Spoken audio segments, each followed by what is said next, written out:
Well, we've just arrived at Petersfield. This is our final site. We're going to have a look at some more wheat plots to see what we can see in them. They're going for quality here because they're not quite as high yielding. So it'll be interesting to see the different management for the quality.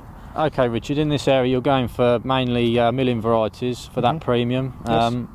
How does that affect your management strategy when it comes to fungicides? Well, obviously, if we're going into the human food chain, we need to keep an eye on our mycotoxins and fusarium.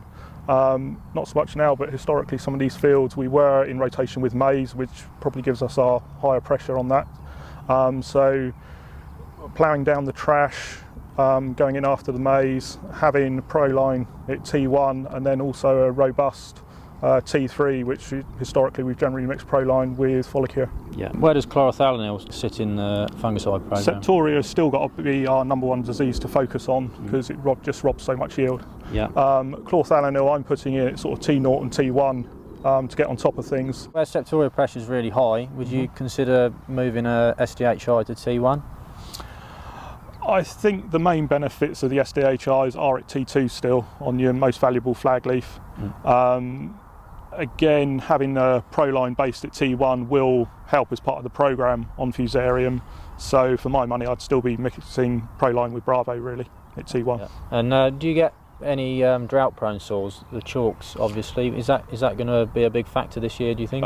Certainly at the moment, you can see the more gravelly soils around here are starting to run a little bit short on moisture. Yeah. And where we had the very forward crops, they're now starting to go backwards, and we're desperately praying for some rain, hopefully the end of next week, to get some fertiliser into the crops to keep them going. And if it looks like you're going to end up short of moisture, would that affect your fungicide program? Would you think about cutting back economically?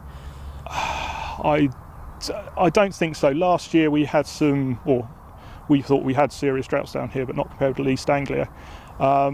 And in hindsight with that, the SDHIs still proved their worth at T2 last year. So I think we'll be staying with that strategy unless things really do look desperate. Yeah.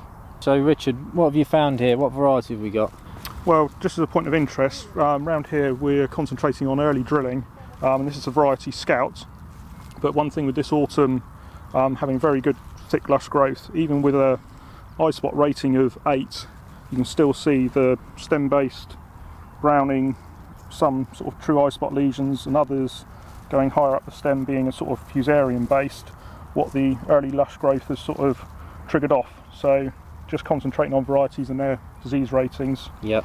You can't do everything by that.